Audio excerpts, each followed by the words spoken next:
우리가 이 같은 소망이 있으므로 담대히 말하노니 우리는 모세가 이스라엘 자손들로 장차 없어질 것의 결국을 주목치 못하게 하려고 수건을 그 얼굴에 쓴 것 같이 아니하노라. 그러나 저희 마음이 완고하여 오늘까지라도 구약을 읽을 때에 그 수건이 오히려 벗어지지 아니하고 있으니 그 수건은 그리스도 안에서 없어질 것이라. 오늘까지 모세의 글을 읽을 때에 수건이 오히려 그 마음을 덮었도다. 그러나 언제든지 주께로 돌아가면 그 수건이 벗어지리라.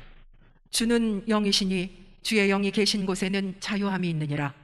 우리가 다 수건을 벗은 얼굴로 거울을 보는 것 같이 주의 영광을 보매 저와 같은 형상으로 화하여 영광으로 영광에 이르니 곧 주의 영으로 말미암음이니라. 오늘은 성경적 칭의 경험을 요약해서 설명드리는 시간 갖도록 하겠습니다. 거룩한 칭의 34쪽 밑에서 두 번째 줄 보시면 2번 성경적 칭의 요약.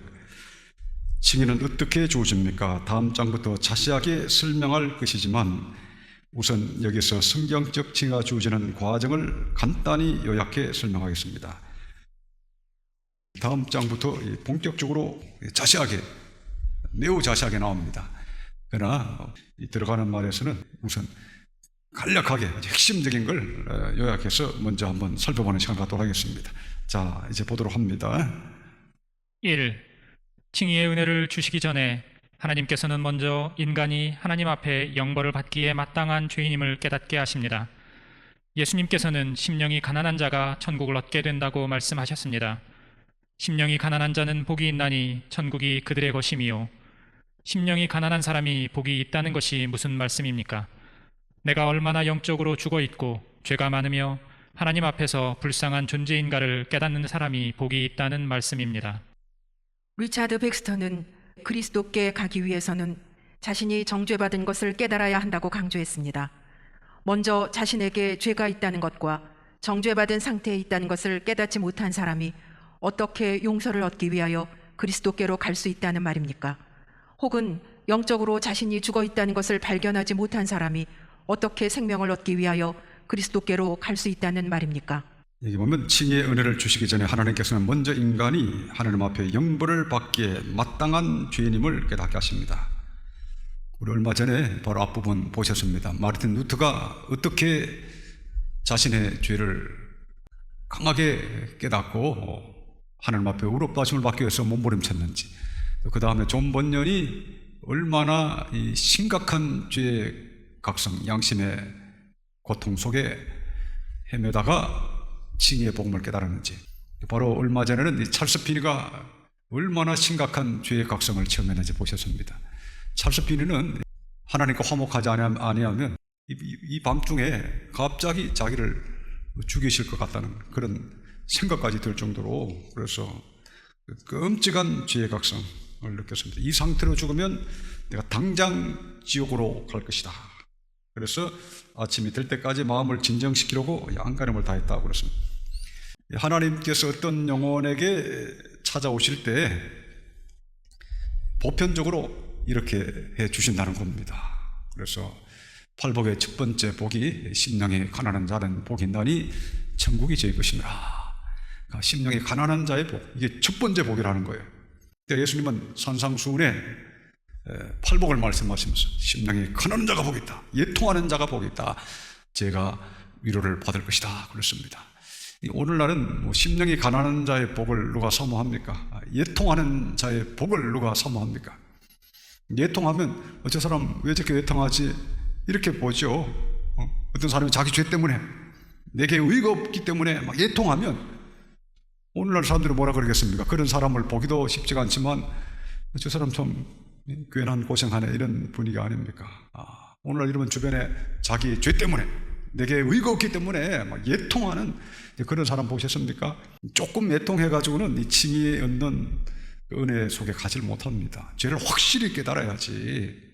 내가 이 상태로 산다면 영원한 지옥에 합당하다, 그걸 피부로, 마음으로 절감할 정도로 느껴야 비로소 마음이 가난한 자다, 또 예통하는 자다, 이런 이야기를 들을 수 있지 않겠습니까? 바로 이와 같이 칭의의 은혜를 얻기 전에는 하나님이 그 영혼에게 이와 같은 예통하는 단계, 심령에 가난한 단계를 주시는데, 오늘날은 이와 같은 것을 경멸하는 시대죠. 뭐 행복하라. 어떻게 행복할까? 세속적으로 행복하라. 세상적으로 행복하라. 뭐 이렇게 이야기하죠. 하나님 앞에 예통하라. 이 사람이 가장 복이 있는 사람이다. 이런 말은 뭐 교회 바깥에서도 듣기 힘들지만 교회 안에서도 듣기 힘듭니다. 자, 그 다음에 2번을 보도록 하겠습니다. 2. 하나님께서는 우리 마음에 성령으로 빛을 비추어 주셔서 칭의의 복음을 마음으로 믿게 하십니다. 그리하여 의롭다 하심을 얻게 하십니다. 이것이 조명의 은혜입니다. 청교도 데이비드 클라크스는 성령의 조명에 대해 이렇게 설명했습니다. 지하 감옥에서 평생 동안 지내던 사람이 처음으로 태양을 보듯이 그리스도를 보게 됩니다. 어둠 속에 있던 사람에게 영광스러운 빛이 갑작스럽게 비추어지는 것과 같이 그리스도를 발견하게 됩니다. 이제 여기 보시면 하나님께서는 우리 마음에 성령으로 빛을 비추어 주셔서 칭의의 복음을 마음으로 믿게 하십니다. 그래야 의롭다 하심을 얻게 하십니다. 그래서 이 성령의 비추심, 성령의 조명이라고 그러죠. 그리스도를 보게 하신다. 캄캄한 흑암 속에서, 죄의 가책 속에서 고통당하는 자에게 우리 주님이 갑자기 나타나 주시는 거죠. 그리스도께서 우리 영혼에 계시됩니다. 성령께서 빛을 비춰주셔서 우리 주님을 보게 하시고 주님을 만나게 하시는 거죠. 이것이 칭의의 경험인데, 이 경험이야말로 참 놀라운 경험이 아닐 수 없습니다. 이거 영적인 엄청난 경험이죠. 주님을 만나는 경험이죠. 의롭다 하시는 주님을 만나는 경험. 십자가에 달리신 주님, 나를 위해서 십자가에서 피를 흘려주시는 그 주님을 마음으로 만나고 영안이 열려서 실질적으로 영적으로 만나는 그 순간입니다. 자, 고린도 후서 4장 6절. 어두운 데서 빛이 비추리라 하시던 그 하나님께서 예수 그리스도의 얼굴에 있는 하나님의 영광을 아는 빛을 우리 마음에 비추셨느니라. 어두운 데서 빛이 비추라 하시는 그 하나님께서 예수의 얼굴에 있는 하나님의 영광을 아는 빛을 우리 마음에 비추셨느라. 이게 성령의 조명의 은혜를 받는 그 순간입니다. 자, 그 다음에 이제 3번을 보도록 합니다. 3. 칭의는 믿음으로 값없이 받습니다. 예수님께서 우리를 위한 대속의 피를 흘려주셨기에 예수님을 믿으면 값없이 즉시에 의롭다 하여 주십니다. 로마서 3장 23, 24절을 보면 모든 사람이 죄를 범하였음에 하나님의 영광에 이르지 못하더니 그리스도 예수 안에 있는 속량으로 말미암아 하나님의 은혜로 값없이 의롭다 하심을 얻은 자 되었느니라 라고 기록되어 있습니다. 왜냐하면 칭의는 믿음으로 값없이 받습니다. 예수님께서 우리를 위한 대속의 피를 흘려주셨기에, 그렇죠, 하나님의 죄에 대한 공의를 만족케 하셨습니다. 대속의 피를 흘려주셨기에 예수님을 믿으면 공의롭게 우리가 하나님 앞에 값없이 의롭다 하심을 받게 되는 겁니다. 이게 예수를 믿으면 값없이 즉시에 의롭다 하여 주십니다.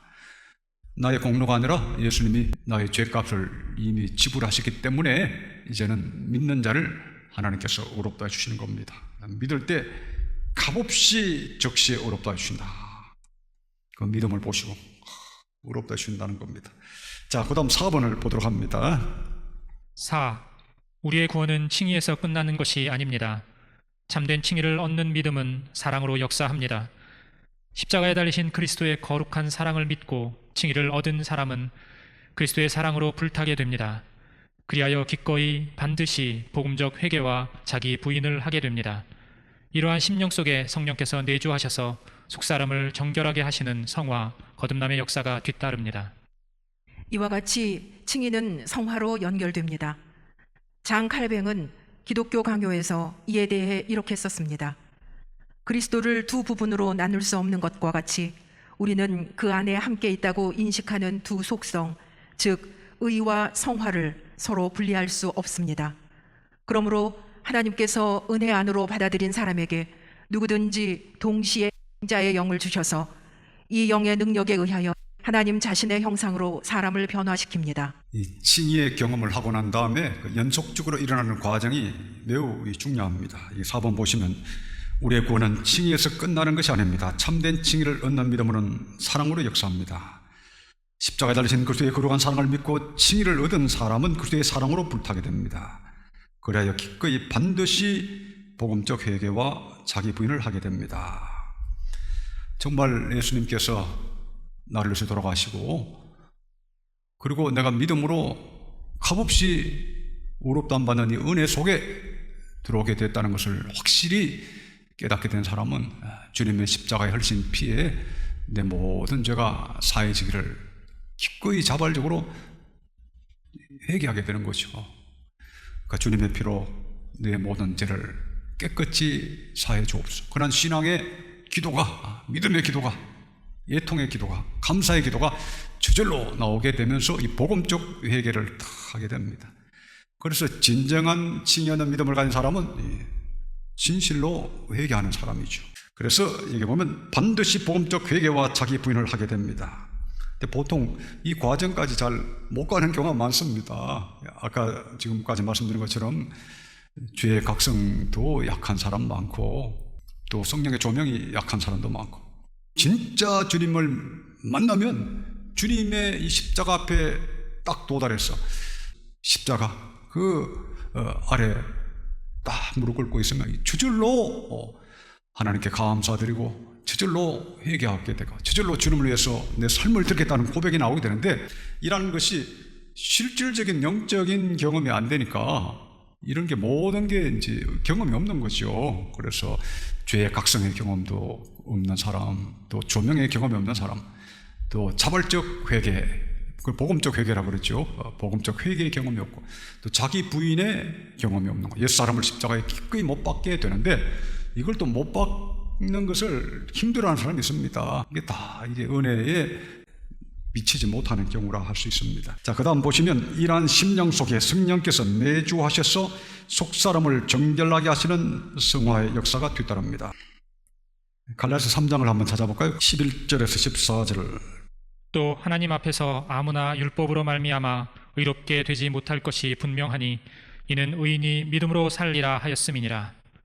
율법은 믿음에서 난 것이 아니라 이를 자는 그 가운데서 살리라 하였느니라. 그리스도께서 우리를 위하여 저주를 받은 바 되사 율법의 저주에서 우리를 속량하셨으니 기록된 바 나무에 달린 자마다 저주 아래 있는 자라 하였음이라. 이는 그리스도 예수 안에서 아브라함의 복이 이방인에게 미치게 하고 또 우리로 하여금 믿음으로 말미암아 성령의 약속을 받게 하려 함이니라. 갈라디아서 3장 칭의의 말씀이 아주 자세하게 분명하게 나옵니다. 11절 보시면 또 하나님 앞에서 아무나 율법으로 말미암아 의롭게 되지 못할 것이 분명하니 이는 의인이 믿음으로 살리라 하였습니다. 그렇죠. 의인은 믿음으로 살리라 하여 구약의 하박국서부터 그렇게 말씀하셨습니다.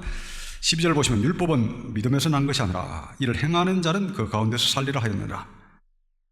율법의 속성이 그렇다는 거죠. 13절 보시면 그리스도께서 우리를 위하여 저주를 받은 바 되사 율법의 저주에서 우리를 속량하셨으니 우리 죄의 값을 지불하시고 우리를 포로된 데서 구출해 주셨다, 이런 이 말씀입니다. 우리를 속량하셨으니 기록된 바 나무에 달린 자마다 저주 아래 있는 자라 하였습니다. 예수님이 우리를 대신해서 저주를 받으셨다. 예수님이 그의 피로, 그의 피값으로 우리를 사셨다는 겁니다. 그걸 피로 사신 교회라 그럽니다. 그 다음에 보시면 14절 보시면 이는 그리스도 예수 안에서 아브라함의 복이 이방인에게 미치게 하고 또 우리를 하여금 믿음으로 말미암아 성령의 약속을 받게 하려 함이니라. 14절이 아주 교리적으로 굉장히 중요한 구절입니다. 왜 예수님께서 십자가에서 피를 흘리시고 죽으셨는가?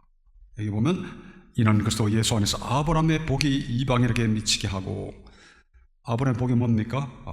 6절에 나옵니다. 갈라디아서 3장 6절 같이 한번 읽어보세요. 시작. 아브라함이 하나님을 믿음에 이것을 그에게 의로 정하셨다 함과 같으니라. 예, 보면 아브라함이 하나님을 믿음에 이것을 그에게 의로 정하셨다 함과 같으니라. 창세기 15장 6절에 나오는 그 말씀이요, 그 사건이죠. 아브라함이 하나님을 믿음에 내 자손을 저 하늘의 별과 같이 많게 하리라 하니까 아브라함이 하나님을 믿었다 그랬습니다. 믿으니 하나님이 이를 그의 의로 여기셨다. 이게 창세기 15장 6절에 있는 말씀입니다. 아브라함이 하나님 믿음에 이것을 그의 의로 정하셨다. 그래서 아브라함 믿음의 조상이죠. 믿음으로 의롭다함 받는 믿음의 조상이 됐습니다. 그래서 14절 보면 이는 그리스도 예수 안에서 아브라함의 복이 이방인에게 미치가고, 이때 아브라함의 복이 뭔지 아시겠죠? 예. 어떤 사람들은, 어떤 설교자들 보면 아브라함이 뭐 부자였다, 뭐 소떼도 많고 양떼도 많고 하니까 아브라함의 복은 그렇게 부자 되는 복이다, 뭐 이렇게 대부분 그렇게 하는 경우를 많이 봤어요. 제가 잘할 때는 이 아브라함의 복이 뭔지를 설명을 하지 않고, 설명을 못합니다. 칭의 경험이 없으니까. 이 칭의라고 하는 것이 얼마나 이 핵심적이고 귀중한 것인가 여러분들은 많이 실감하실 텐데, 대부분 오늘날 현대 교회들은 칭의 교리에 관심이 없어요. 지금까지 보신 것처럼 자신의 죄가 얼마나 하나님 앞에 심각한 것인가, 내가 얼마나 심각한 죄인인가, 하나님 앞에 내 의가 어떤 것인가, 이것을 고민하는 사람이 십자가에 대신 예수님을 만나게 되는데, 제대로 만나게 되는데, 그 관심 없이 그냥 뭐 복받으러 교회 가니까 기복주의로 대부분 뭐 사교적 목적으로 다니고, 쉽게 말하면 세속적 목적이, 영적 목적이 아닙니다. 기복적 목적, 뭐 사교적 목적, 다 세속적인 이기적 동기에서 교회 다니는 사람이 얼마나 많습니까? 뭐 솔직히 뭐 대부분 그렇다고 봐야죠. 그렇지 않다면 심령이 가난한 자의 복을 얼마나 사모했는가, 예토하는 자의 복을 얼마나 사모했는가 하면 그 관심이 없거든, 솔직히. 그러니까 가라지들이 많은, 가라지의 천국이 되어가죠. 말세는 그래서 가라지가 교회 가득한 시대가 되고, 이게 배도라 그럽니다. 이것이 종말의 징조 중에 하나죠. 아브라함의 복이 뭐냐? 믿음으로 의롭다함 받는 아브라함의 복입니다. 그 다음이 또 중요해요. 여기 보면 아브라함의 복이 이방인에게 미치게 하고, 또 우리로 하여금 믿음으로 말미암아 성령의 약속을 받게 하려 함이니라. 그러니까 믿음으로 말미암아 우리가 받는 것이 두 가지, 그렇죠. 하나는 아브라함의 복, 뭡니까? 의롭다 하심을 받는 복. 그 다음에 성령의 약속을 받는 겁니다. 믿음으로 성령을 받습니다. 그러니까 제대로 된 믿음이 없이는 성령을 못 받는 거죠. 믿는 자에게 의롭다함 주시고 믿는 자에게 성령을 주신다는 겁니다. 다시 우리 거룩한 칭의 36쪽을 보시 바랍니다. 이러한 심령 속에 성령께서 내주하셔서 속사람을 정결하게 하시는 성화의 역사가 뒤따릅니다. 장 칼뱅도 기독교 강의에서 이에 대해서 설명을 했고, 그 다음에 존 오웬 보도록 하겠습니다. 존 오웬은 성령의 구원하는 조명을 받은 사람은 성화를 얻는다고 했습니다. 이 빛을 통해, 이 빛의 여러 작용을 통해 우리의 믿음의 실질적인 대상이신 그리스도로부터 우리 영혼을 변화시키는 능력이 옵니다. 우리 영혼은 그와 같은 형상으로 변화되고 그를 닮게 됩니다. 그것을 위해서 우리는 예정되었습니다. 존 오웬, 위대한 청교도 존 오웬, 얼마나 설명을 잘했습니까? 이 빛을 통해, 성령의 조명을 통해, 또 이 빛의 여러 작용을 통해 우리의 믿음의 실질적인 대상이신 그리스도로부터 우리 영혼을 변화시키는 능력이 나옵니다. 우리 영혼은 그와 같은 형상으로 변화되고 그를 닮게 됩니다. 그것을 위해서 우리는 예정되었습니다. 그러니까 이 성령의 조명을 받으면 우리 속사람이 주님의 형상으로 변화된다, 이걸 설명하는 겁니다.